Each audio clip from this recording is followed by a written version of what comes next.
اگر کسی نے سمجھ لیجیے اب یہ رجب کا مہینہ آ رہا ہے اور ان کا رزلٹ بھی ہے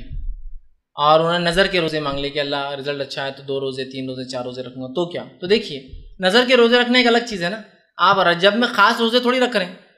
رجب کے روزے نہیں ہوں، وہ نظر کے روزے ہیں، تو نظر کے روزے انسان کبھی بھی مانگے تو وہ کبھی بھی اس کو رکھ سکتا ہے۔ یہ وہ روزے نہیں جو خاص رجب کے ہوتے ہیں، جو رجب کے لیے خاص روزے رکھتے ہیں اس نیت سے کہ رجب کے روزے کی وہ جمعرات کے روزے کی فضیلت، یا 1 روزہ 2 روزے 3 روزے کی فضیلت، 7 روزے اور 8 روزے اور 15 روزے کی فضیلت، وہ غلط ہوں گا۔ لیکن اگر کسی کے نظر کے روزے اور رجب میں پورا کرنا چاہے تو بہرحال وہ کر سکتا ہے۔ بھائی نے دوسرا سوال کیا کہ انہوں نے کسی سے سوال کیا کہ یہ کنڈے کیوں مناتے ہیں، وہ مسجد کے امام ہیں، تو انہوں نے کہا اللہ کے رسول صلی اللہ علیہ وسلم سے بات ثابت ہے، ترمذی کی حدیث ہے اور فلاں فلاں حدیثوں میں آتا ہے۔ یاد رکھیے نبی اکرم صلی اللہ علیہ وسلم سے تو اس کنڈوں کا تو دور دور تک کوئی واسطہ اور لینا دینا ہی نہیں ہے۔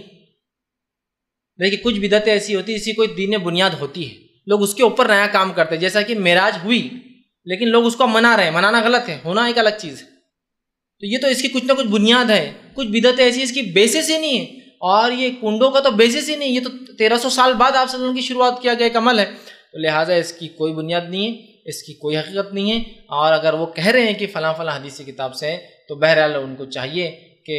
وہ دلیل لا کر دیں، اگر دلیل ہوں گے تو انشاءاللہ ہم بھی ضرور منائیں گے کنڈے، لیکن دلیل الحمدللہ اسے کہیں نہیں ملیں گے، اس لیے کہ آپ صلی اللہ علیہ وسلم سے ایسا کوئی عمل ثابت نہیں۔